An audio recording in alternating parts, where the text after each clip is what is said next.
estudiantes de posgrados y a los profesores del Lincoln Institute of Land Policy que hoy nos acompañan. Mi nombre es María Loreto Payaqueo del Centro de Estudios de Ciudad y Territorio del Ministerio. Les damos la bienvenida al curso de Gestión de Suelo para la Equidad Territorial, coordinado por el Centro de Estudios del MIMBU en conjunto con la sección de capacitación, que será dictado por profesores internacionales del Lincoln Institute, quienes expondrán sobre experiencias e instrumentos aplicados a realidades locales. También contaremos con comentarios de profesionales de nuestro ministerio. En este tercer módulo, denominado Impacto Económico y Urbano de la Intervención Pública en el Suelo, será dictado por la profesora Cintia Goita y comentado por Jimena Sandoval, secretaria ministerial de la región de la Araucanía. Luego de esto pasaremos a contestar las preguntas que vayan dejando en el chat. También les recuerdo que ya se encuentra el enlace para la asistencia para que la ingresen.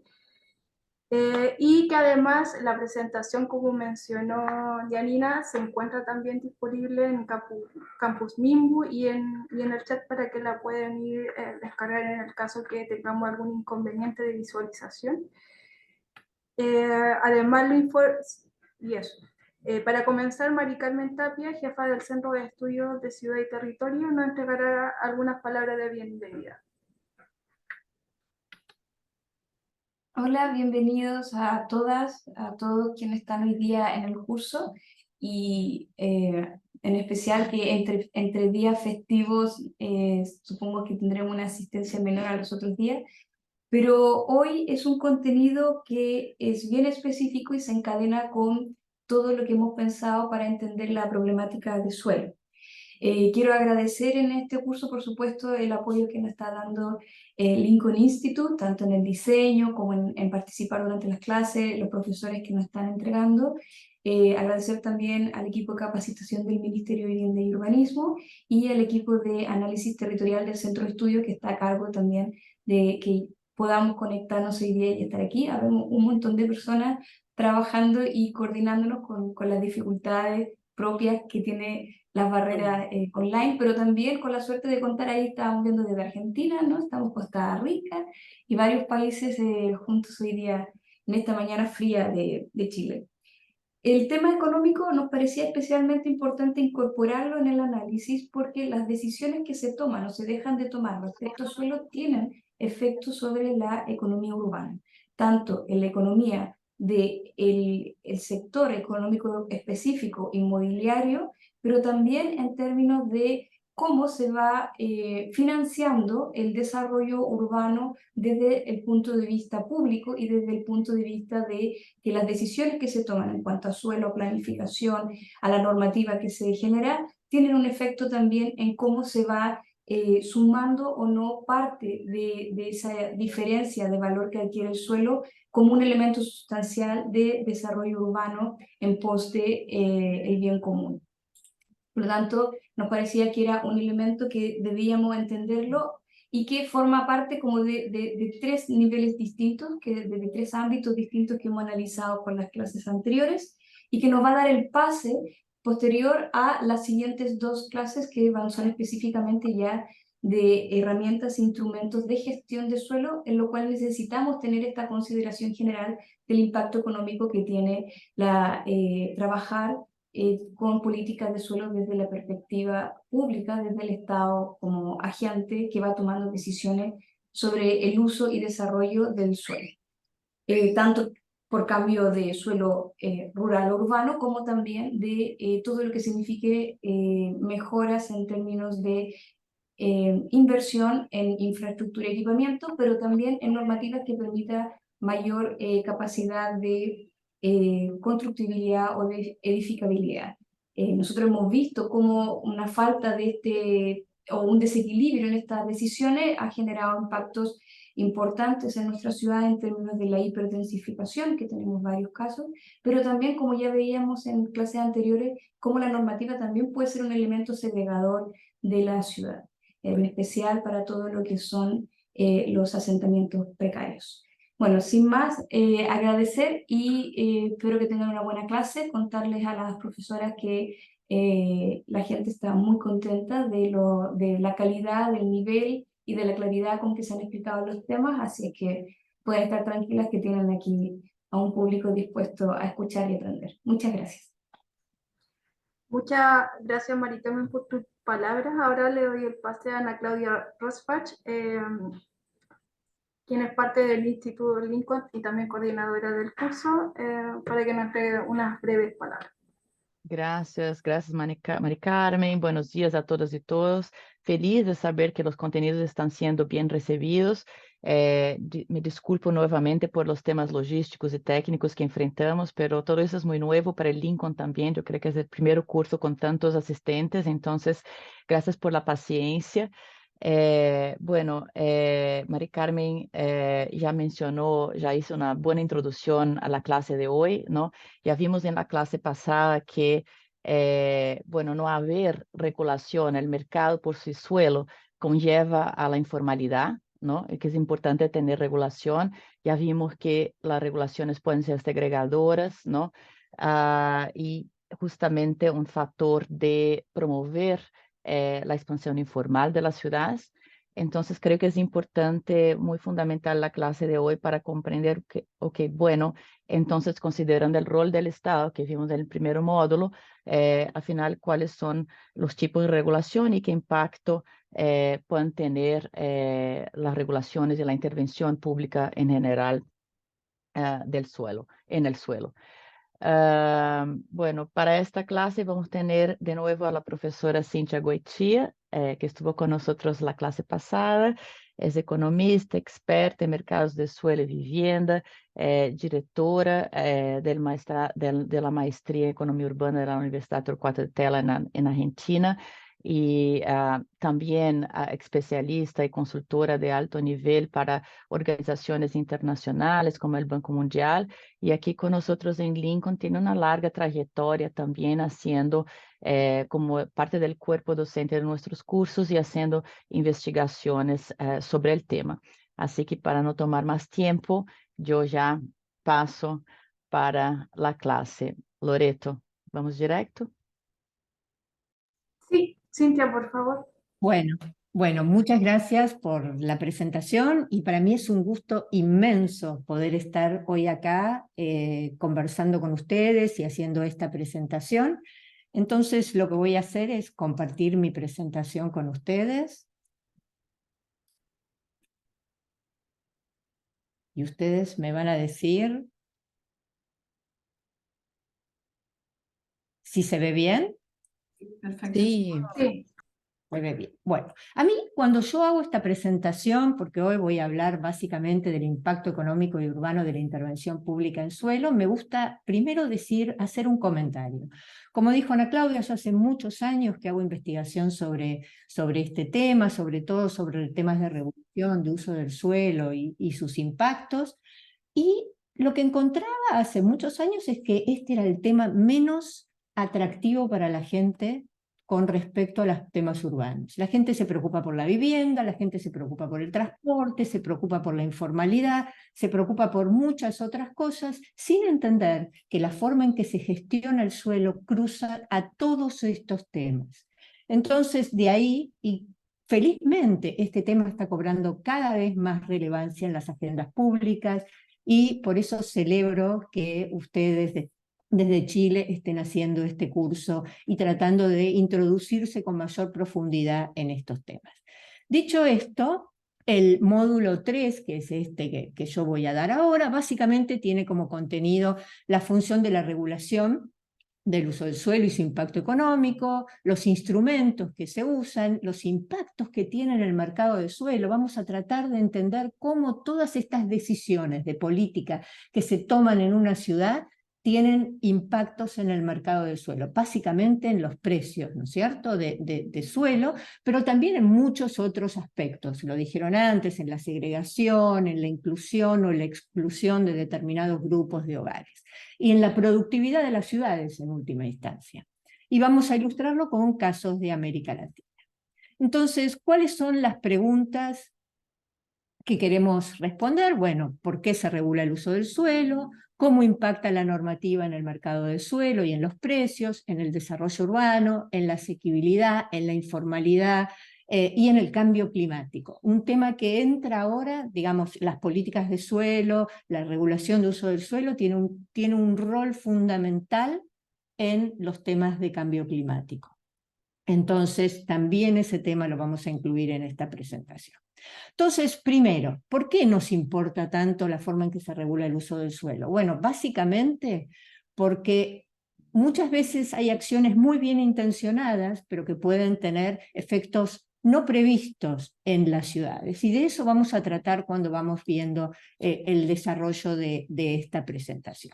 Básicamente, todo este marco legal que las ciudades promueven en su normativa, tiene efectos muy importantes. El primero importante es dónde se terminan localizando los hogares y dónde se localizan, por ejemplo, las empresas. Y en eso afecta el acceso a oportunidades, ¿no? Una ciudad que pone normativa que no, por ejemplo, genera vivienda en la periferia y los trabajos están concentrados en el área central, eso genera problemas de acceso a oportunidades. Entonces, uno de los efectos es, por ejemplo, la localización de la vivienda social. Otro efecto importante es la expansión ineficiente de las ciudades. Y ahora vamos a verlo todos estos temas en mucho más detalle, ¿no? La regulación de uso del suelo puede aumentar o restringir el proceso de crecimiento urbano. Y eso nos preocupa en las ciudades porque eso implica un esfuerzo muy grande para llevar infraestructura a lugares distantes, tiene efectos en el cambio climático, etc. Entonces, este es otro de los efectos que vemos. El otro, que yo lo trabajé en la clase anterior, es el efecto que tiene la normativa en la asequibilidad, y ahora lo vamos a ver de vuelta un poquitito, y en la informalidad. Y como les dije recién también, básicamente un rol fundamental para abordar los desafíos del cambio climático. Entonces, dicho todo esto, empecemos por entender, bueno, ¿por qué se regula el uso del suelo y cómo se regula el uso del suelo? Y ustedes van a ver ahora algo que es muy común en cualquier ciudad, si me deja pasar ahí, algo que es muy común en cualquier ciudad y que este es un plano de cualquier ciudad que es un mapa multicolor, pero en realidad es la zonificación. Es un mapa que asigna usos y determinado tipo de estándares y parámetros en una ciudad. Básicamente lo que hace es definir cuáles son los usos permitidos o los usos prohibidos, la forma en que se ocupa el uso del suelo, lo que son las alturas, las densidades, los retiros, todos los estándares que tienen que ver con eso, y también el tamaño mínimo del lote, cómo se subdivide el suelo, ¿no? ¿Cuáles son las condiciones que tiene todo esto? Esto que parece muy neutro, ¿no es cierto? Uno diría, bueno, uno tiene un planificador benevolente que quiere hacer lo mejor para una ciudad, puede tener un montón de efectos en todas las otras cosas que yo les mostré anteriormente.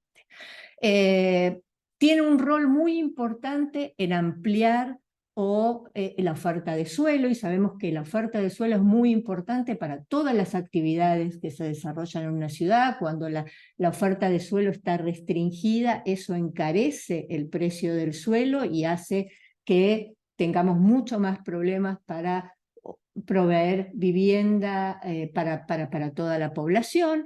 Y tiene también un rol muy importante en la habilidad de las distintas ciudades de financiar el desarrollo urbano. Entonces, este mapa tiene, y ahora lo vamos a seguir viendo, tiene un montón de funciones importantes en la forma en que se van definiendo cada una de estas condiciones. Hay muchas razones que son muy legítimas para regular el uso del suelo. En economía decimos externalidades y bienes públicos y fallas de mercado, pero básicamente, ¿cuál es el rol, unos primeros roles que toma la normativa? Bueno, controlar las externalidades. ¿Qué quiere decir controlar las externalidades? Bueno, que básicamente no queremos tener una fábrica al lado de un edificio, una fábrica contaminante al lado de un edificio de viviendas. Pero hay otros roles que tiene la normativa. Por ejemplo, proveer cierto tipo de bienes públicos, no solo espacio público, calles, espacio abierto, calidad ambiental, equipamiento, y todo eso el mercado no lo provee por sí mismo. Entonces necesitamos la regulación. Por el otro lado, también tiene impactos fiscales, también tiene un rol fiscal el hecho de regular el uso del suelo. Por un lado, porque puede ayudar al financiamiento del desarrollo urbano. Entonces tiene un rol muy importante desde ese punto de vista. Y por el otro lado también porque lo que quiere cualquier gobierno local cuando regula el uso del suelo es asegurar que el desarrollo va a cubrir el costo de los servicios públicos que tiene que proveer. Entonces, por ejemplo, controlando la extensión de las ciudades o el explore.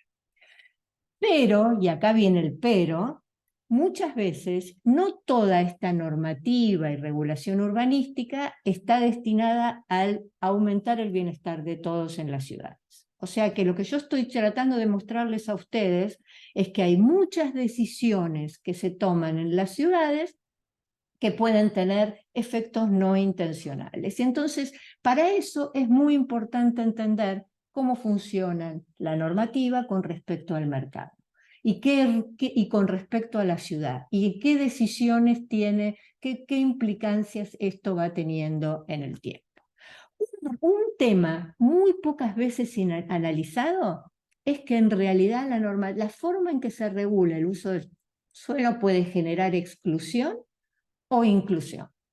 Y de esto tenemos un montón de ejemplos en la región, pero un montón, ¿sí? Básicamente, cuando se restringe, por ejemplo, el potencial constructivo en una determinada área de la ciudad, cuando se dejan áreas de muy baja densidad, como para mantener la homogeneidad de la comunidad, cuando se prohíbe o no se permite vivienda social o de usos mixtos en determinados lugares, cuando tenemos, como tenemos en Argentina y también en algunas ciudades de Brasil y en Uruguay, lotes mínimos que son muy grandes, y eso entonces hace muy difícil acceder al suelo a hogares con menor capacidad, con menor capacidad adquisitiva, o la normativa puede generar inclusión específica, deliberadamente, cuando uno trabaja dentro de los parámetros de regulación con la zonificación inclusiva, con las zonas especiales de interés social, como explicó Ana Claudia los otros días. Para darles un dato, en Argentina, por ejemplo, las ciudades con más habitantes de alto nivel educativo en general tienen entornos normativos y de regulación que es mucho más exclusiva, ¿no? Entonces hay una relación en la forma en que se produce la normativa con respecto a, por ejemplo, las condiciones de la población. Y básicamente esto termina excluyendo a los hogares de más bajos ingresos. Entonces, ¿cuáles son el primer punto? ¿Cómo funciona, ¿no? la normativa, la zonificación en la segregación urbana? Y ahora acá me voy a mover un poquitito en algo que por ahí ustedes no están tan acostumbrados a ver. Traté de hacerlo lo más sencillo posible para que ustedes puedan entender gráficamente. Ustedes saben que a los que trabajamos en economía nos gustan mucho los modelos. Yo lo hago de una forma muy, muy sencilla para que ustedes puedan entender cómo funciona cada vez que una ciudad hace un plan, cómo funciona ese plan y cómo afecta a los hogares de distintos niveles de ingreso. Veamos este gráfico. En este gráfico yo lo que les estoy mostrando, imagínense que esto es un esquema de una ciudad, donde yo tengo el área central acá en este eje vertical. Y la distancia al centro, esta ciudad tiene 20 kilómetros de extensión, que es esta línea horizontal. Esta curva que ustedes ven acá es los precios del suelo. Los precios del suelo, ¿cómo son? Son más altos en las áreas más centrales o más bien dotadas de la ciudad y son más bajos en la periferia. ¿Sí? Esto es un clásico. Si ustedes se ponen a mirar el gradiente de precios de suelo de cualquier ciudad de Chile, van a encontrar que sigue este esquema. valores más altos en el área central, valores más bajos en la periferia, y esto se explica porque cuando yo estoy en el área central tengo menores costos de transporte, en cambio cuando yo estoy en la periferia pago menos por suelo, pero pago más por transporte.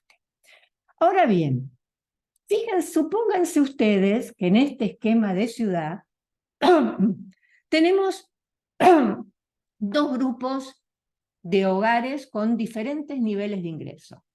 Imagínense que tenemos un grupo A, que son estos hogares de verde clarito, ¿no?, que vemos acá, que puede pagar nada más que 5.000 pesos, por decir algo, 5.000 dólares o 5.000 de la unidad que quieran, por suelo.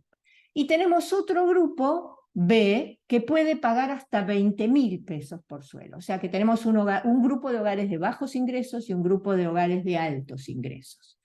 Imagínense que entonces el grupo de hogares de bajos ingresos, para vivir en el centro de la ciudad, donde los precios del suelo son mucho más elevados, tiene que vivir a muy altas densidades. Es la única posibilidad que tiene de vivir en el centro, en estas áreas centrales de la ciudad.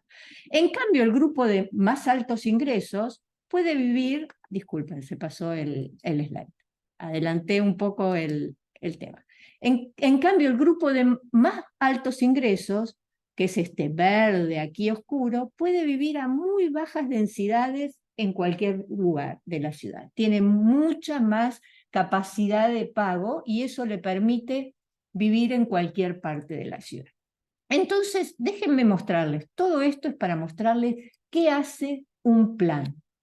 Imagínense que acá viene el planificador, el que define la normativa y la zonificación en la ciudad, y dice, bueno, en el área central de la ciudad vamos a tener una densidad máxima de 300 habitantes por hectárea, y después cuando llegamos a los 3 kilómetros, que es toda esta línea punteada, es la planificación, el mapa de colores de esta ciudad se representa así. En el área central llego a 300 habitantes por hectárea, pero cuando ya me alejo a 4 o 5 kilómetros, pongo una densidad máxima de 120, y cuando ya paso los 6 kilómetros, mantengo una densidad homogénea de 60 habitantes por hectárea. Esto yo se los muestro para que veamos juntos qué es lo que pasa con estos dos grupos de hogares de diferentes niveles de ingreso. Bueno, el grupo de menores ingresos, que sí podía vivir a muy altas densidades en el área más valiosa de la ciudad, en realidad no puede estar, porque el plan, que incluya todo lo que está por debajo de aquí, el plan los deja fuera. Lo mismo a aquellos que tenían esa capacidad de pago, esa baja capacidad de pago, ya no pueden vivir a 4 o 5 kilómetros. En conclusión, ¿qué es lo que termina pasando con este grupo de más bajos ingresos?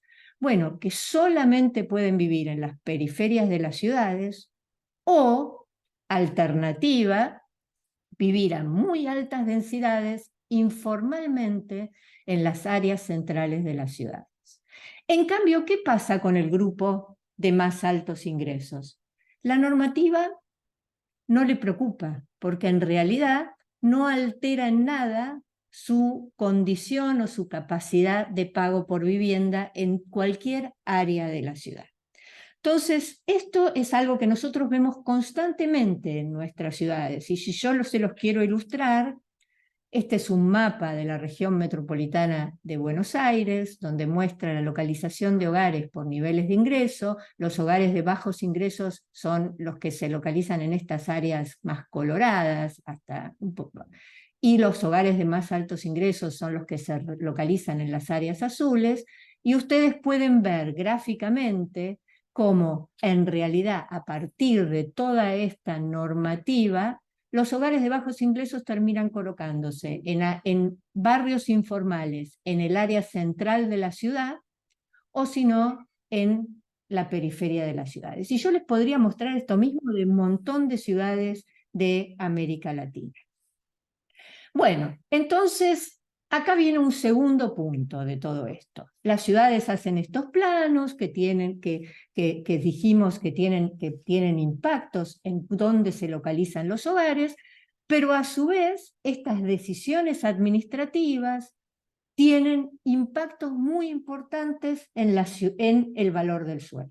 En realidad, lo que podríamos decir es que las ciudades están sentadas sobre un montón de valor. Cada vez que cambian estos colores en un mapa, cada vez que aumentan la densidad, cada vez que extienden la ciudad, están generando valor. Y eso muchas veces se regala, es un valor que no se incorpora para que sea parte de la aplicación de algunos instrumentos de gestión que permiten captar parte de esa valorización para financiar el desarrollo urbano. Y yo ahora les voy a mostrar más ejemplos de todo esto. Entonces, lo que decimos es, la normativa genera valor, y ese valor podría ser captado no solo para temas de financiamiento urbano, incluso para mejorar la inclusión dentro de la ciudad. Muy esquemático, Enrique creo que mostró algo de todo esto, pero les podría decir que la conversión de suelo rural a urbano, si el precio de la hectárea, el precio de la hectárea puede ser, es mucho más bajo que el precio que después toma el suelo una vez que lo cambiamos de uso, ¿no? Y el multiplicador de uno a otro puede ir de $2, por ejemplo, por metro cuadrado a $10 por metro cuadrado, lo que implica un 400%. Estamos valorizando cada vez que cambiamos el uso del suelo de rural a urbano en las periferias de las ciudades, estamos valorizando en un 400%. Y es algo que en general se regala. Ahora voy a mostrarles casos de todo eso. Cuando cambiamos el potencial constructivo, también estamos generando una valorización importante. Cuando cambiamos la zonificación de uso residencial a uso comercial o uso de oficinas, también estamos generando una valorización importante. Entonces, lo que decimos es que todo esto, ¿no? Que todo esto puede ser un elemento central para la movilización de financiamiento base suelo en la ciudad. Y ahora paso a dar un concepto, ¿no? que a mí me parece importante introducirlo acá, que es decirle, miren, cuando nosotros miramos el efecto que tiene la normativa en el mercado de suelo en las ciudades, tenemos que distinguir dos efectos. Un primer efecto es el efecto que tiene en el lote mismo. Si yo aumento la densidad el potencial constructivo en un lote, eso tiene efectos en el precio del suelo en ese lote. Pero otro es el efecto que tiene en la ciudad en su conjunto. ¿Por qué explico eso? Porque muchas veces uno tiene casos en los cuales, por ejemplo, si yo prohíbo, ¿no? Si yo mantengo densidades muy bajas en áreas centrales de las ciudades y no permito densificación, lo que tengo que entender es que eso termina teniendo un efecto muy importante en la extensión de la ciudad. Todo lo que yo no pueda construir en las áreas que hoy tengo de baja densidad en la ciudad, lo voy a terminar construyendo, extendiendo la ciudad. Entonces siempre hay que entender que lo que hacemos en un lote o lo que se zonifica en una determinada área de la ciudad termina teniendo efectos en el conjunto de la ciudad como un todo. Y eso es un concepto muy importante que a veces los que están trabajando en estos temas de planificación no lo tienen en cuenta.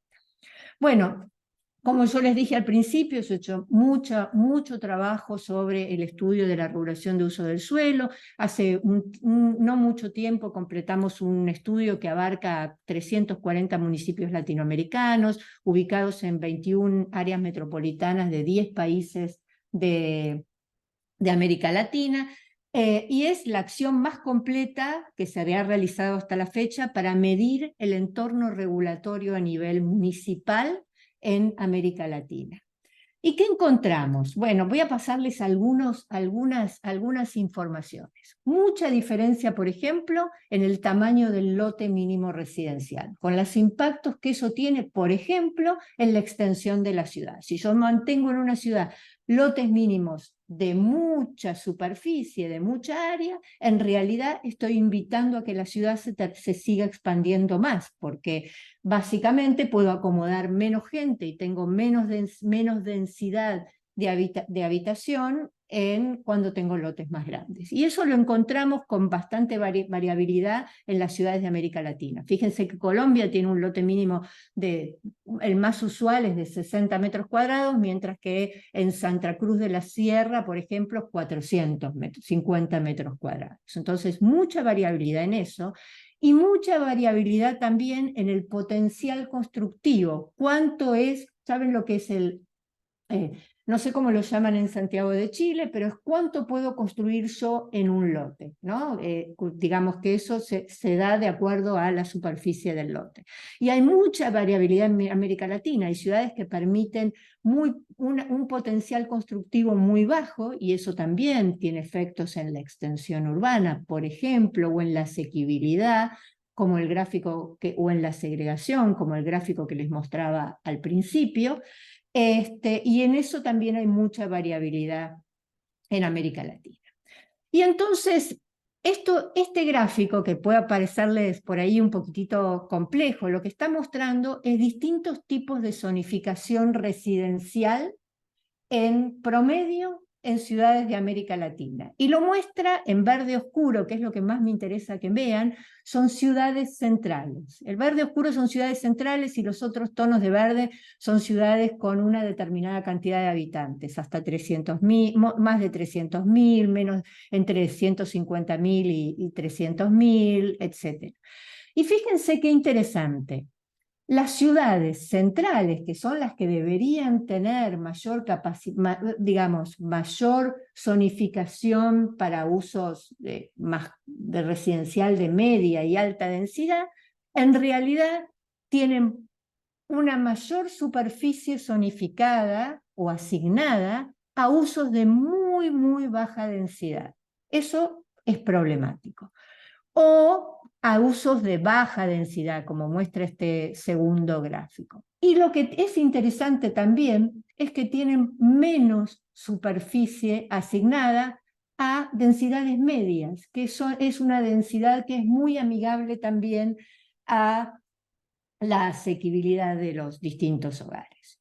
Y el tercer punto importante para ver en este gráfico es que cuando miramos la zonificación que tenga que ver con la inclusión de hogares, aquella zonificación que expresamente como zonificación inclusiva, como zonas especiales de inclusión social, vemos que ni las ciudades grandes, salvo estos puntitos, quiere decir que hay algunas ciudades que son outliers, que están como que sí lo hacen, pero en promedio esta rayita nos dice que muy pocas sí tienen áreas de inclusión. Las ciudades más intermedias en tamaño, sí, que son estas verdes de acá, sí tienen mayores cantidad de áreas de inclusión. Y en ese sentido puedo dar algunos datos cuantitativos. Bogotá y San Pablo destinan entre un 20 y un 15 y un 20% de su área para algún tipo de zonificación que promueva la inclusión. Medellín, Belo Horizonte, San Salvador tienen entre un 5 y un 10% de su área zonificada para usos residenciales con inclusión. Fíjense la diferencia con un montón de otras ciudades de América Latina que no tienen prácticamente nada, ¿no? Y eso también tiene impactos en la asequibilidad, en la informalidad de las distintas ciudades. Déjeme entonces ahora ir al tema de extensión y densificación. Y Ana Claudia en su primera presentación habló de un problema en América Latina, y es que las ciudades se extienden mucho más que el crecimiento de su población. Y eso tiene impactos muy importantes en el financiamiento de infraestructura. Por ejemplo, las ciudades tienen que hacer, a medida que se siguen extendiendo, tienen que hacer un esfuerzo mucho más grande para financiar la infraestructura necesaria, el equipamiento, las escuelas, todo lo que corresponde en esas áreas de extensión. Nosotros hicimos un estudio para la CAF, para la Corporación Andina de Fomento, donde comparamos esta extensión o densificación de las ciudades.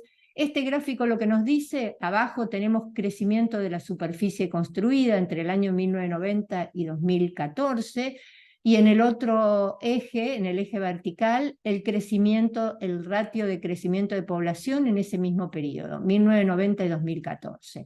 Y pusimos ciudades de América del Norte, de Europa, y las verdes son las ciudades de América Latina de distintos tamaños de acuerdo al tamaño del puntito. Todo lo que está en este gráfico por abajo de esta línea inclinada, todo lo que está sobre la línea inclinada quiere decir que mantuvo su densidad. Esas ciudades mantuvieron su densidad. Todo lo que está por debajo quiere decir que redujeron su densidad. Y todo lo que está por arriba quiere decir que aumentaron la densidad. Lo que encontramos es que básicamente muchas de estas ciudades de América Latina, salvo algunas excepciones, vienen constantemente reduciendo su densidad, con todos los efectos importantes que eso tiene en el costo, en temas ambientales, ni hablar, pero también en temas de financiamiento de infraestructura, etc. Y entonces, acá estos eran algunos mapas que nosotros preparamos para este estudio, y básicamente lo que vemos es que esta extensión urbana, ¿no? No quiero decir la palabra descontrolada, pero esta extensión urbana que tienen muchas de estas ciudades, acá tenemos Quito, tenemos Lima, tenemos Santiago de Chile y tenemos Buenos Aires entre los años 2000 y 2010, es considerable, ¿no? Y esto es una cosa que debiera, a quienes estamos tomando decisiones de política pública, obviamente que tiene que importarnos. El otro punto, para entender y por qué también nos importa todo esto, es que, y no me voy a poner acá a darles un curso de economía urbana, pero sí créanme que cada vez que extendemos una ciudad, aumentan los precios de suelo en toda la ciudad, ¿no? Y todavía la tasa, como les expliqué antes, en todas estas áreas que se convierten de rural a urbano, la tasa de incremento del precio del suelo es todavía mayor. Entonces, y todavía tenemos un problema adicional con todo esto, y es que todo este desarrollo periférico en extensión que estamos generando no está internalizando los costos que genera en infraestructura, en congestión, después tenemos que extender el transporte y todo eso. Entonces, ahí tenemos un problema serio en la mayor parte de las ciudades de América Latina. A nosotros a mí me tocó trabajar en este tema para Buenos Aires, para la provincia de Buenos Aires, en realidad. Y ahora les voy a contar un poco qué hicimos. Por un lado, en un convenio con el gobierno nacional y donde participó el Lincoln Institute of Land Policy, hicimos un atlas de expansión urbana. Tomamos imágenes satelitales de todas las grandes ciudades de Argentina y pudimos ir monitoreando estos datos de expansión urbana, cómo se iban dando, cotejados también con la normativa de cada una de estas ciudades. Esto nos dio, y acá voy a traer el caso de la provincia de Buenos Aires, por ejemplo, que en la provincia de Buenos Aires la tasa de crecimiento poblacional había sido del 1,3%, mientras que el crecimiento territorial, no provincia de Buenos Aires, esto es la ciudad de la región metropolitana de Buenos Aires, se había triplicado, ¿sí? O sea, creció la población, pero el crecimiento, el área territorial, ¿no?, de expansión de la ciudad se triplicó. Y entonces nos pidieron desde la provincia de Buenos Aires que hiciéramos un cálculo. Y el cálculo es esto que yo les voy a mostrar acá. Fíjense, cada puntito rojo que tenemos acá es una de estas áreas donde tuvimos cambio de uso del suelo, de rural a urbano. Y acuérdense que yo les dije que el incremento en el precio iba de 4 a 5 veces, ¿sí? De esa valorización que generaba. Y entonces hicimos un cálculo de cuál era el valor del suelo al momento inicial y cuál era el valor del suelo en el momento en que se convirtió en urbano. Y lo que encontramos es que en este momento, hasta ese momento no se cobraba ningún tipo no había ningún tipo de instrumento de gestión de suelo que permitiera captar esa valorización, que en realidad como base mínima se habían perdido de recaudar más de $1.000 millones a partir de no haber cobrado, no haber tenido en cuenta que cada vez que cambiábamos los usos de rural a urbano, podíamos captar parte de esa valorización para financiar el desarrollo urbano. Y esto tiene un montón de implicancias después en que los municipios y el gobierno provincial tienen que salir a financiar infraestructura en áreas de extensión, transporte, cumplir con una serie de demandas que genera la expansión ineficiente, más allá de los problemas ambientales. Ahora bien, acá hay un tema muy interesante que es, si ustedes se ponen a pensar, todas las ciudades, estos son datos del diario de distintas ciudades, todas las ciudades están actualizando su normativa urbana. Cuando actualizan su normativa urbana, ¿qué hacen? Bueno, promueven zonas de cambios de uso, promueven mayor densidad en determinadas áreas, promueven planes parciales en determinadas áreas que implican también determinado tipo de cosas, renovación urbana, todo. Entonces, básicamente esto, el punto importante para entender es que todas estas medidas que tomemos en ese mapa multicolor pueden tener asociados una serie de instrumentos que nos permitan que esas decisiones que tenían impactos en el mercado del suelo puedan ser captadas para financiar el desarrollo urbano. Fíjense que yo les mostré recién oportunidades perdidas en la región metropolitana de Buenos Aires.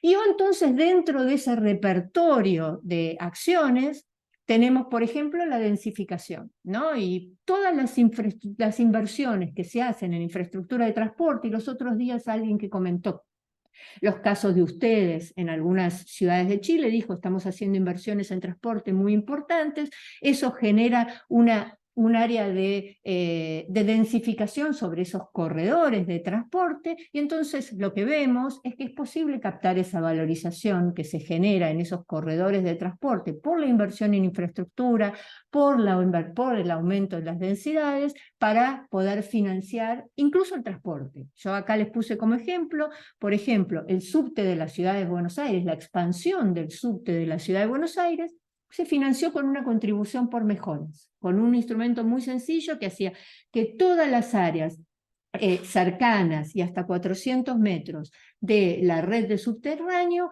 tuvieran en su factura o boleta del impuesto predial un ítem que fuera de contribución para financiar la expansión del subte. Más allá, en el caso de Buenos Aires, que esto fue hace varios años, no se cobró por la densificación que generaba la expansión del red. Pero sí, por ejemplo, en Curitiba, y este es el gráfico que está puesto acá arriba, toda la expansión de esta línea verde, en realidad lo que hizo es generar todo un nuevo corredor de mayor altura, con nueva zonificación, cambiamos el mapita, le cambiamos el color, antes era residencial de más baja densidad, ahora es residencial de más alta densidad, pero hacemos una venta de derechos adicionales de construcción para poder no solo guiar el crecimiento urbano, sino también financiar en parte estas infraestructuras. Y estas acciones son de mucha relevancia hoy en todas las ciudades. Déjenme que les muestre otra. Muchas de estas ciudades están haciendo renovaciones muy importantes en áreas degradadas, y básicamente estas intervenciones de renovación también tienen efectos muy importantes en el precio del suelo, ¿no? Acá en este grafiquito yo les muestro un gradiente de precios del suelo arriba de todo, donde muestra como una discontinuidad en ese gradiente. Es como que los precios se me fueran mucho más abajo en esa zona que está deteriorada, en ese centro histórico que está con poco valor, en esas áreas subutilizadas que tenemos muchas veces en áreas centrales de las ciudades, y todas estas intervenciones que hacemos en esas áreas deterioradas tienen la capacidad de volver a regenerar de alguna manera, de impactar en los precios del suelo. Entonces, y hay muchos ejemplos, el Centro Histórico de Montevideo, el Distrito Tecnológico de la Ciudad de Buenos Aires, un área totalmente subutilizada,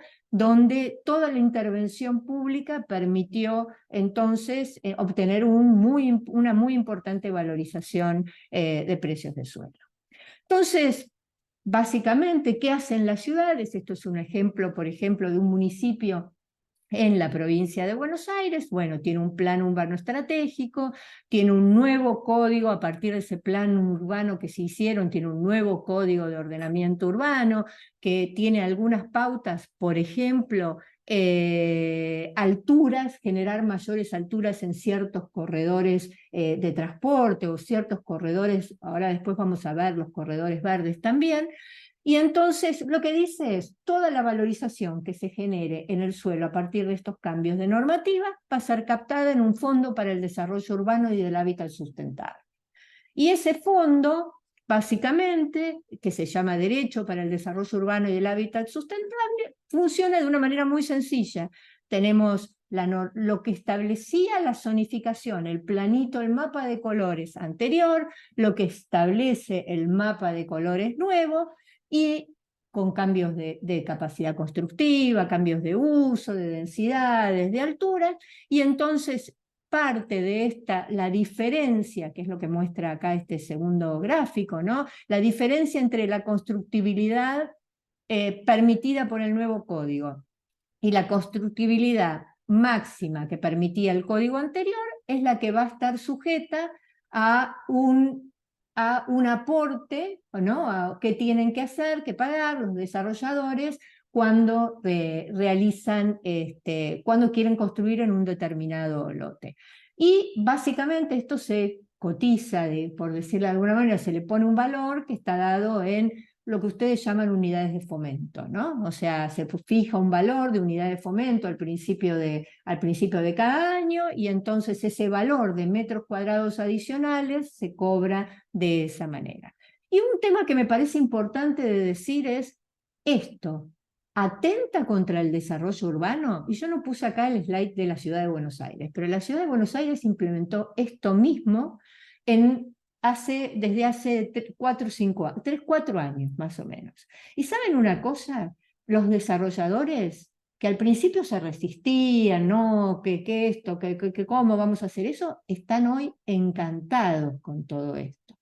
Es más, ¿por qué? Porque en realidad el desarrollador ya pagaba esa valorización que generaba el cambio de normativa, pero se la cambiaba al propietario del suelo, se la pagaba al propietario del suelo.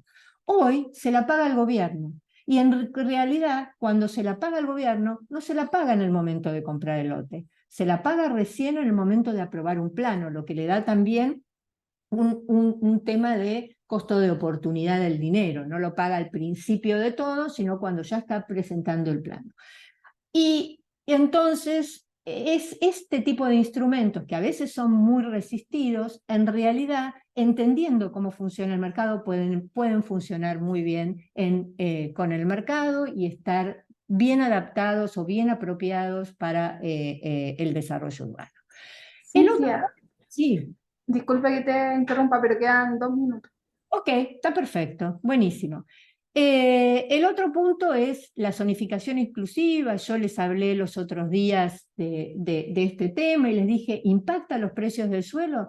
No, la verdad es que no. El mecanismo que existe es el mismo mecanismo que yo les conté para la venta de derechos adicionales de construcción. El que termina pagando el costo de la zonificación inclusiva es el propietario del suelo. Entonces, este también es un instrumento, probablemente tenga un periodo de transición en la cual, cuando apenas se implementa, el desarrollador tiene que renunciar a parte de su ganancia, pero básicamente a largo plazo lo que implica son menores valores del suelo. ¿Por qué? Porque, bueno, tenemos un precio de mercado. La zonificación inclusiva en realidad se termina descontando del desarrollador cuando gestiona, cuando negocia el precio la compra del suelo.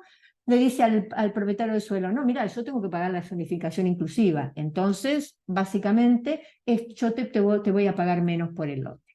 Y para finalizar, planes de acción climática, ¿no? El tema de cambio climático y la zonificación hoy son súper importantes. Sé que Chile tienen por ley la obligación de elaborar planes antes del 2025, y esos planes pueden perfectamente incorporar no solo temas de zonificación, sino temas de gestión de suelo que les permitan financiar las inversiones necesarias para adaptación, incluso políticas preventivas de la informalidad. Y casi para terminar, Fíjense que en estos temas de cambio climático hay ciudades de América Latina que están haciendo, por ejemplo, corredores verdes, y esos corredores verdes interconectados generan valorización por un lado, generan la posibilidad de construir en mayores densidades, y todo eso puede ser captado también como parte del desarrollo, además de los beneficios que tiene para el cambio climático. En Medellín, por ejemplo, los corredores verdes que disminuyeron la temperatura promedio en 2 grados y se cobran después con impuesto de valorización municipal.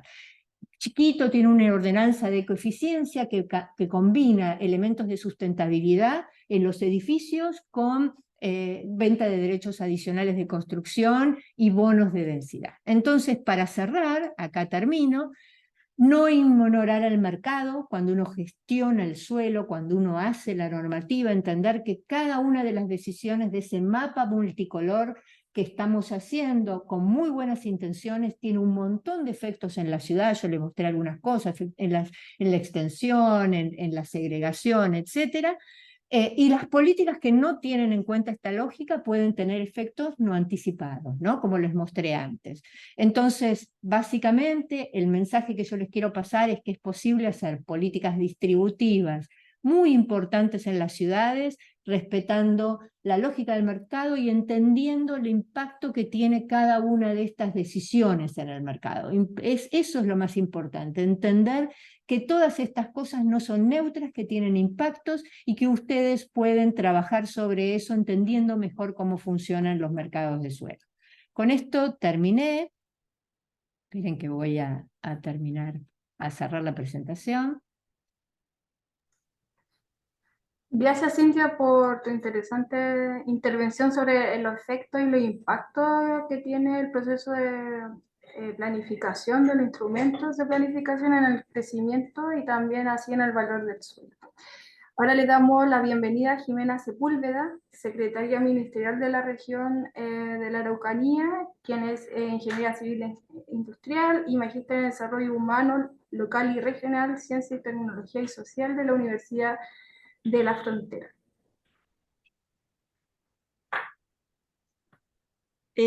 Hola a todos. Yo tenía las siguientes reflexiones, un poco observando esto, como decía nuestra exponente, ¿no? En lo que significa en concreto, cuáles son las consideraciones concretas que esto tiene. Y parto por decir que la realidad común que compartimos en nuestro país, en nuestra región principalmente, y las formas diversas de abordaje que de una u otra forma convergen en las políticas urbanas y de vivienda, nos plantean una necesidad declarada de generar más acciones de escala transformadora que permitan aportar al desarrollo de ciudades y territorios justos. La pregunta es, ¿cómo damos ese giro?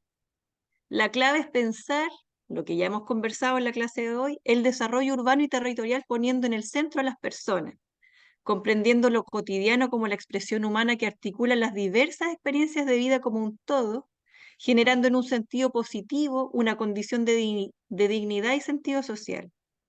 Si consideramos esto, podemos comprender entonces que las políticas urbanas y habitacionales no solo nos hablan de cantidades, ¿cierto? De subsidios, de vivienda, sino que también nos hablan de estas experiencias de habitar que de una u otra forma hemos ido viendo en la presentación de hoy.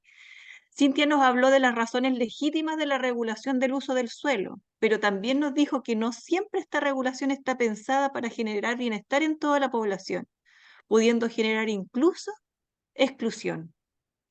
Esto nos exige a nosotros una mirada humana y la planeación urbana y territorial, como bien nos decía Cintia, no es neutra y hasta el momento ha estado centrada en un modelo capitalista productivo que nos dice que la vida se desarrolla al margen y que debemos recordar que no hay producción sin reproducción de la vida y que es urgente y necesario que la política nacional observe el territorio como el lugar donde suceden todos los cotidianos, donde se desarrolla la vida. Y como se ha dicho y lo ha repetido nuestro ministro Carlos Montes muchas veces, que esto hay que discutirlo desde la política y desde la política buena. Aquí hay un rol que nosotros no debemos dejar de lado y que es que ante una emergencia habitacional que vivimos en nuestro país y que se vive en muchos de los países de Latinoamérica, la necesidad urgente de construir vivienda no puede ocurrir sin que se construya ciudad. Y lo que nos ha pasado en todos nuestros países es que se construye vivienda antes de que se construya ciudad. Esta condición de acción inmediata, sin una reflexión profunda, ha transformado gran parte de nuestros espacios urbanos en lo que hoy día son, lo que vemos a diario, ¿no? La emergencia habitacional nos hace reaccionar rápido. El desafío es que ello no nos impida pensar y planificar adecuadamente, humanizando el proceso y generando espacios sociales de participación activa. Lo que hemos visto hoy día no son herramientas solo para la consideración teórica, esto es una consideración práctica que tiene implicancias reales en la vida de las personas.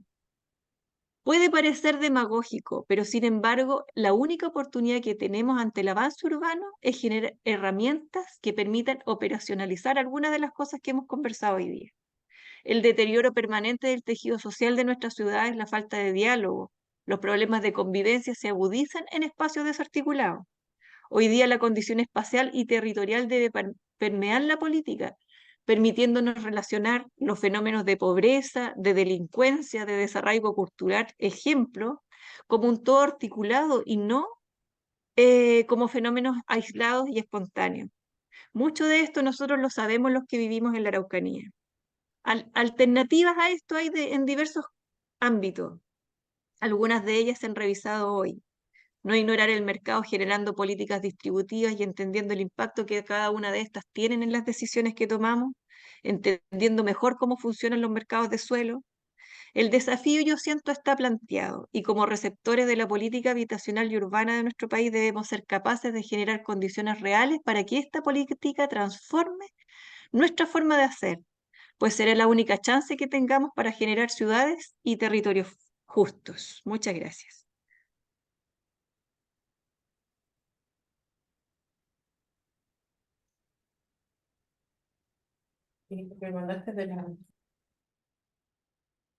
Eh, bueno, muchísimas gracias a Jimena. Tomo un poquito la... Ay, es que vimos que se cayó la conexión de Loreto, ya regresó. Y ya regresé. Sí, está un poco interrumpida, pero dar las gracias a Jimena por sus reflexiones sobre los nuevos desafíos, los desafíos que nos plantea el poner el foco ahora en las personas y también esta generación de planificación articulada y teniendo en cuenta distintas variables. Hemos tenido algún inconveniente con la conexión, sí, algunos se caen, pero de todas maneras hay algunas preguntas que hemos que se han generado para que tanto Cintia como Jimena puedan intervenir. La pregunta es, ¿cuáles son los aspectos negativos o positivos del fenómeno de gentrificación respecto al valor del suelo y beneficio para la ciudad?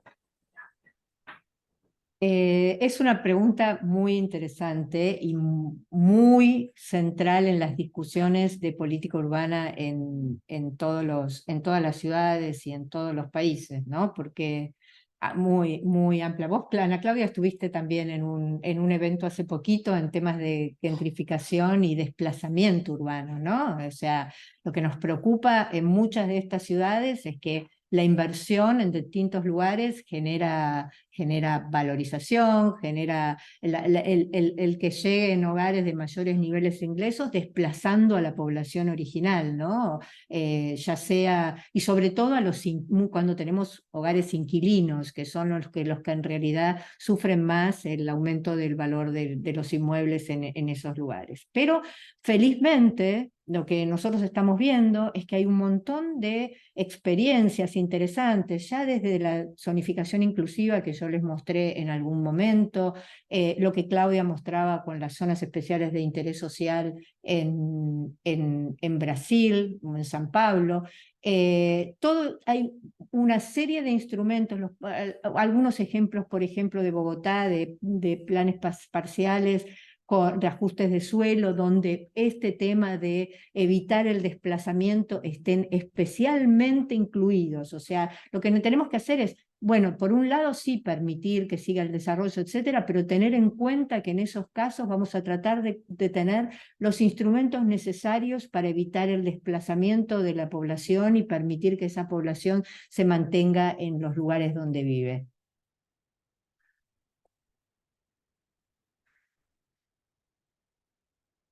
No sé si Ana Claudia Gracias, quiere agregar Cintia. algo. No sé si Ana Claudia puede Sí, tuvimos un seminario aquí en Boston la semana pasada, organizado por la Universidad de Boston. 2 días enteros discutindo el tema, está afetando todo el mundo, fue un seminario internacional, está afetando todo el mundo, y hay varias discusiones, ¿no? Hubieron varias presentaciones de investigaciones en Estados Unidos, en Canadá. Me parece que en muchos de los casos sí tiene un impacto en los precios, ¿no? Eso es lo que están apuntando las investigaciones. Hay fenómenos específicos, por ejemplo, la creación de espacios verdes en la ciudad, y, y que en muchos casos está con algunas excepciones, ¿no? Cuando hay temas de inseguridad relacionados con los espacios verdes, pero en muchos casos la creación de espacios verdes en procesos de ecológicos en la ciudad, ¿no? Entre comillas, acaba generando también procesos de ampliación de los precios y gentrificación. En ese seminario justamente yo presenté el caso de las zonas especiales de interés social en São Paulo, en Brasilia, en São Paulo específicamente, como una forma de ir regulando, ¿no? Y controlando los precios. Es muy importante lo que dice Ana Claudia, porque el cambio climático está generando un nuevo tipo de gentrificación, ¿no es cierto? Es decir, la búsqueda de aquellas localizaciones con mejores condiciones, con más altitud, menos sometidas a efectos de inundación, etcétera, y eso produce un nuevo movimiento dentro de las ciudades, una valoración mayor de esas áreas que normalmente por ahí eran ocupadas por hogares de más bajos ingresos. Entonces, ese es un punto que se está viendo en muchas ciudades de todo el mundo, ¿no es cierto? Esta gentrificación climática, por decirlo de alguna manera. Y asociado, me parece, a la respuesta anterior, María Retamal consulta si esto implicaría una regulación del valor de suelo para proteger a los habitantes de los barrios. Digamos, regular el precio del suelo no es una buena estrategia, pero sí incluir instrumentos de gestión que permitan mantener a los hogares que hoy están viviendo en ese lugar en su localización original, ¿no? Y esto puede ser, o incluso, por ejemplo, cuando las nuevas viviendas asignan un porcentaje de viviendas para hogares de menores ingresos, esto que llamábamos zonificación inclusiva, de alguna manera está permitiendo que estos hogares de más bajos ingresos permanezcan en ese lugar. Cuando Ana Claudia daba el ejemplo de las zonas especiales de interés social, también son instrumentos que permiten mantener la inclusión en un determinado lugar que se ve expuesto a todos estos shocks de valorización de los precios del suelo a partir de la nueva inversión. Y eso impide que desplacemos población, que en realidad es un fenómeno muy común cuando hay estos procesos de gentrificación. Hay una red muy interesante creada en la Universidad de Berkeley, que es una red que estudia estos temas de desplazamiento urbano, con distintas ciudades del mundo, ¿no? Y ve este patrón constante, ¿no? de gentrificación y desplazamiento de la población. Entonces, trabajar, y ahí surgió este tema de, bueno, qué importante que es trabajar desde el diseño de las políticas de suelo para evitar estas cosas, incluso para prever todo esto nuevo que avanza con respecto a gentrificación por cambio climático. Hay otra pregunta de Ignacio Herrera que dice si has estudiado ejemplos de densificación desregulada y no acompañada de infraestructura y sus efectos. Por ejemplo, un caso acá en Chile que fue de Estación Central. O sea, sí, hay muchísimos casos en los cuales hay la posibilidad de generar densificación sin captar parte de esa valorización que se genera y después con todos los problemas que eso tiene en impacto de infraestructuras, por ejemplo, ¿no? Entonces, les diría que hay muchos ejemplos en toda América Latina donde la densificación y la asignación de un potencial adicional no estuvo asociado a de alguna manera internalizar los costos que eso trae para toda la ciudad. Y bueno, y eso después se siente en la administración municipal, que tiene que entrar a por financiar más infraestructura, financiar más transporte, etcétera. Jimena, no, no sé si quiere aportar algo a lo que ya ha comentado Bueno, Cintia. hay algunos procesos que se han vivido mucho después de la pandemia, por ejemplo, y es este flujo de personas de clase media o de clase media acomodada que se desplazan hacia sectores rurales buscando, ¿cierto?, algunas condiciones particulares de vida, pero que están generando pequeños núcleos urbanos al margen de la planificación, lo que nosotros le llamamos los loteos irregulares, y que hemos visto muy presionado nuestro territorio rural respecto de ese tipo de fenómenos. Sí, eso ha sido muy común en muchas ciudades y eso trae y después implica un esfuerzo para las administraciones municipales o Exactamente. para financiar la infraestructura y el equipamiento necesario para llegar a esos lugares. Bueno, esos son temas que hay que mirar también desde los temas de planificación y zonificación, ¿no es cierto? Para ver qué es lo que se permite en esos lugares. Solo para comentar rápidamente con relación a esto, es que Colombia en este momento está haciendo una reforma en el impuesto predial. Y uno de los objetos de la reforma es justamente estas viviendas que se llaman viviendas campestres, ¿no? Entonces, buscando tajas y un cobro más grande, más alto a estas viviendas, ¿no? Para compensar los temas de infraestructura, etcétera, vis a vis lo que se cobra, el cobro a la producción agrícola. Entonces, para proteger la producción agrícola familiar, ¿no? Vis a vis esta producción. En México también algunas de las ciudades, muchas de las ciudades están pasando por procesos de ordenamiento territorial hoy en México, apoyado por el gobierno nacional, un esfuerzo grande. Y algunas ciudades, por ejemplo, en la zona metropolitana de Valle de México, están pensando en introducir lo que ellos están llamando de predial por inmuebles ociosos, pero la idea es justamente no cobrar más por esses espaços que são vazios, que são não vazios, pero subutilizados como segunda vivienda, ¿no? Viviendas campestres, condominios, etc. Sí, de lo que dice Ana Claudia, me parece que lo importante es entender que el desarrollo debe internalizar los costos que eso implica para toda la sociedad, ¿no es cierto? Es decir, entonces cuando estamos ocupando suelo periférico, alejado, eso implica después un costo para toda la sociedad de financiar los servicios y el equipamiento necesario. Entonces, este tipo de instrumentos que Ana Claudia está nombrando, básicamente lo que hacen es que, bueno, que aquel que se asienta en un determinado lugar tenga que internalizar el costo que esto genera, el efecto que esto genera para la sociedad en su conjunto.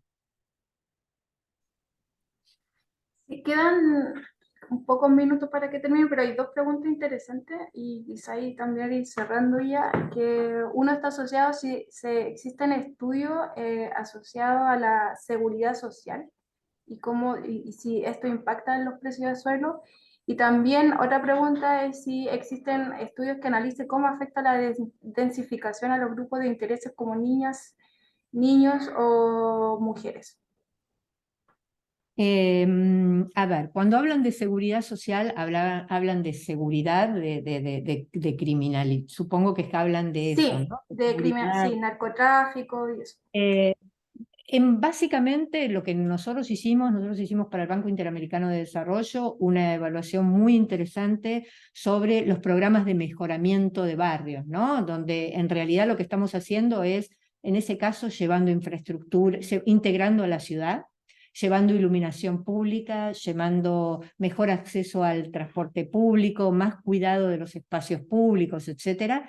Y lo que encontramos es que eso mejora la seguridad, y en especial la seguridad de las mujeres, ¿no? que son las que más afectadas se ven por estos temas de criminalidad, sobre todo su acceso al mercado laboral, su participación en el empleo y en la educación se ve afectada si en el entorno en que viven tienen problemas de inseguridad. Entonces, por lo menos yo la evaluación que conozco en estos términos es esta que preparamos nosotros. Con respecto a los niños, densidad y niños, la verdad es que no, pero podría decir que una densidad aceptable en realidad lo que tiene es mayor acceso a oportunidades, ¿no? Más cercanía seguramente a escuelas, a mucha más variedad de servicios y de bienes públicos también en áreas que tienen mayor aglomeración, pero no conozco ningún estudio con respecto a eso. Es un tema interesante.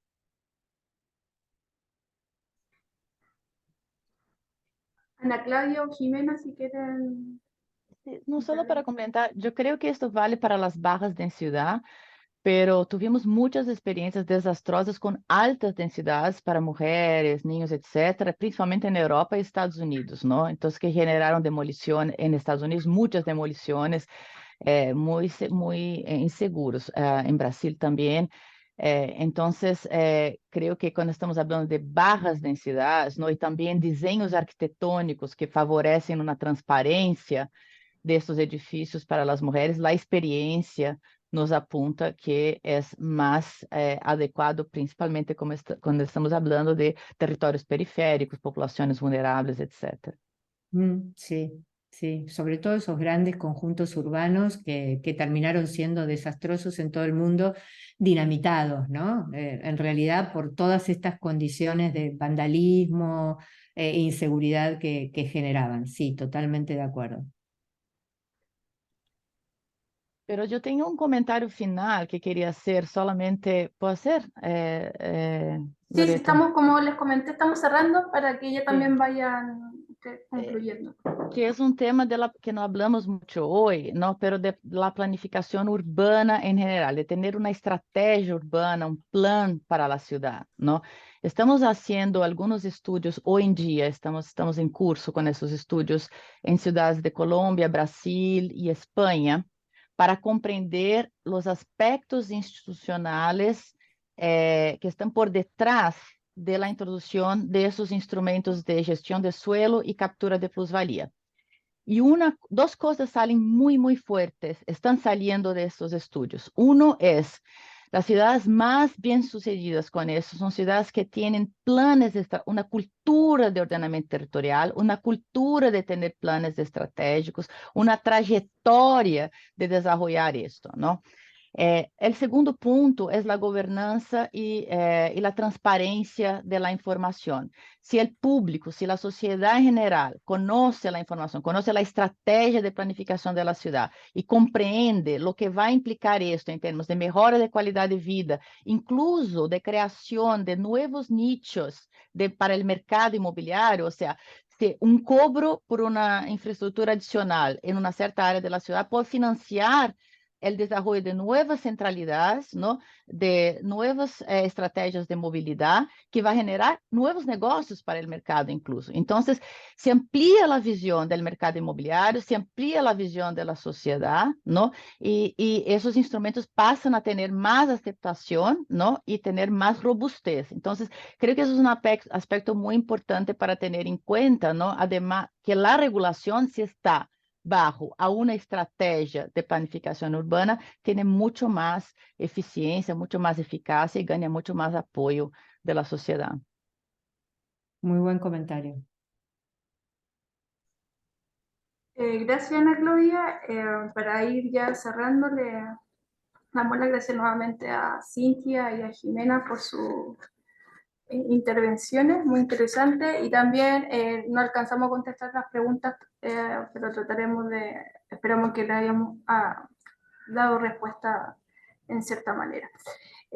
Para terminar, dejo a Mari Carmen, quien dará el cierre a esta sesión. Gracias, Loreto. Espero que funcione la conexión, si no acaba Lincoln de despedirse, pero también se nos va cayendo constantemente. Bueno, simplemente hacer un resumen de varios temas que vimos y que nosotros en Chile, frente a querer avanzar en el plan de emergencia y en ciudades justas a través de localización adecuada, uno de los problemas que tenemos es el aumento permanente del precio del suelo. Entonces creo que la clase de hoy es fundamental y la siguiente y todo este curso para ir tomando lo que planteaba Ana Claudia, ¿no? Esta visión más amplia del potencial, pero también de los efectos que nos explicaba Cintia, de lo que sucede en el suelo, que es un mercado bien particular. Nosotros tenemos ese problema, tenemos efectivamente lo que planteaba también Jimena Sepúlveda, en términos de lo que son los loteos, y le llaman aquí en Chile parcelas de agrado, que son predios de 5.000 metros cuadrados y más, son de carácter informal, pero de clase media alta, que efectivamente están ocupando superficies iguales a las áreas hoy planificadas en la ciudad, lo cual demuestra...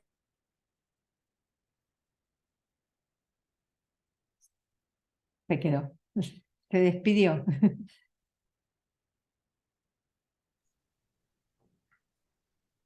Bueno, creo que apuntaba hacia ver esta nueva regulación también en el suelo rural.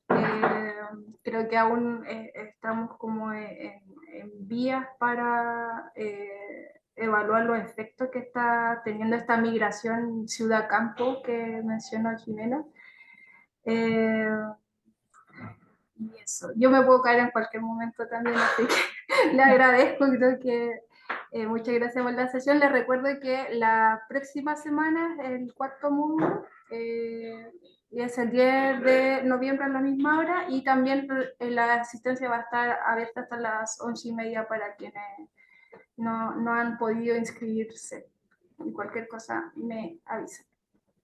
Volvió Mari Carmen. Mari Carmen, Mari Carmen. Mari Carmen, quedaste a medias. Ahí, Está sin volví, pero no sé micrófono. si alcance esta vez, iré más rápido. Había mencionado esos dos procesos de las parcelaciones. El tercero tiene que ver con la hiperdensificación, que tenemos también un problema que los planes reguladores no han adecuado una norma respecto a una nueva modalidad que es de alta densidad, con fuertes efectos urbanos en términos de mayor exigencia en las infraestructuras públicas.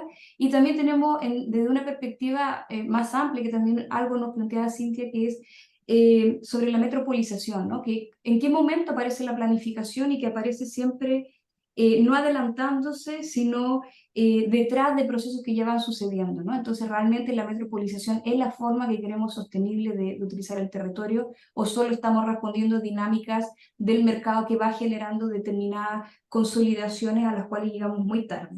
Y esta discusión es importante porque la inversión pública siempre es inferior a las necesidades.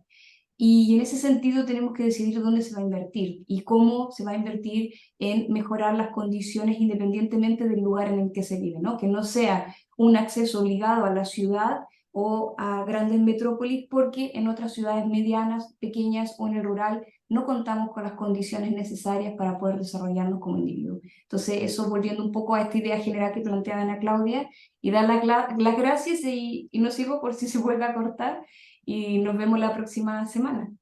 Muchas gracias a todas. Luego, Muchas gracias. Muchas gracias a todas. La próxima la hago desde Chile, desde Santiago, Mari Bien. Carmen. Muy bueno, bien, vas a tenemos ser que vernos local. entonces. Vas a ser local. Chao, chao. Hasta luego, gracias.